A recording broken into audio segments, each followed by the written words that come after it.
Pada video kali ini kita akan membahas tentang medan kecepatan atau velocity. Pengertian medan kecepatan.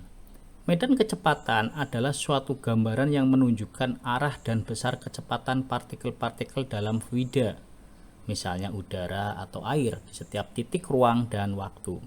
Dengan kata lain, di setiap titik dalam suatu ruangan atau sistem ada kecepatan yang bisa berbeda arah dan besarannya. Kecepatan ini bisa ditulis sebagai vektor. Bayangkan ya, kita meletakkan banyak daun di permukaan sungai. Daun-daun itu akan terbawa oleh aliran air.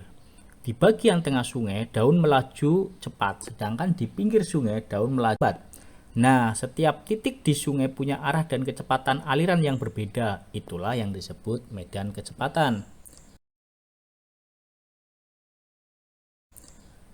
Representasi medan kecepatan. Medan kecepatan biasanya ditulis sebagai V fungsi dari XYZT sama dengan U fungsi dari XYZTI plus V fungsi XYZTJ plus W fungsi XYZ. Artinya V itu vektor kecepatan, U, V, W itu komponen kecepatan pada arah X, Y, dan Z.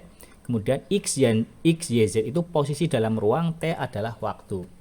Jika fluida hanya bergerak di dua dimensi X dan Y, maka V fungsi XYT itu sama dengan U dan V saja. U fungsi XYTI plus V fungsi XYTJ. Medan kecepatan stasioner dan tidak stasioner. Stasioner itu jika kecepatan di setiap titik tidak berubah terhadap waktu. Contoh, air yang mengalir tenang di sungai.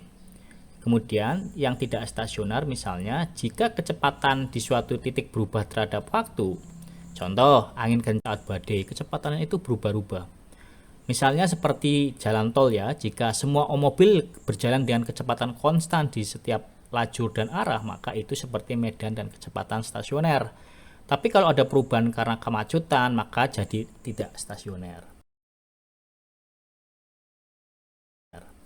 Nah, contoh medan kecepatan sederhana, misalnya medan kecepatan suatu fluida dua dimensi diberikan oleh V XY itu sama dengan XI plus YJ.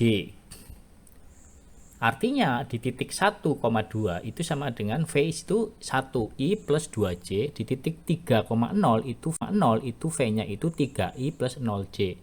Semakin jauh dari titik pusat 0,0 maka makin besar kecepatan fluida. Misalnya ya seperti seseorang yang melemparkan batu ke kolam dan melihat air menjalar menjauh. Semakin jauh dari pusatan, gerakan fluida lebih cepat. Kemudian visualisasi medan kecepatan. Medan kecepatan bisa digambarkan dengan anak panah atau vektor di setiap titik. Panjang panah itu menunjukkan besaran kecepatannya. Arah panah menunjuk arah gerakan fluida. Contoh pada aliran sungai. Di tengah sungai anak panah panjang atau di sungai anak panahnya pendek karena lambat. Ya, ini seperti peta angin di perakiraan cuaca. Panah panjang dan besar menunjukkan angin kencang dan panah pendek berarti angin lemah. Nah, kita akan contoh soal ya. Misalnya diketahui medan kecepatan Vxy itu sama dengan 2xi plus 3yj. Hitung kecepatan di titik 1,2. Jawabannya adalah Y1,2 itu sama dengan 2 kali 1i plus 3 kali 2 hingga menghasilkan 2i plus 6j. Kemudian besar kecepatannya V itu sama dengan akar dari 2 kuadrat plus 6 kuadrat atau sama dengan akar dari 4 plus 36 sama dengan akar 40 sama dengan 6.32 V-nya. Jadi besar kecepatan di titik 12 adalah sekitar 66.32 satuan.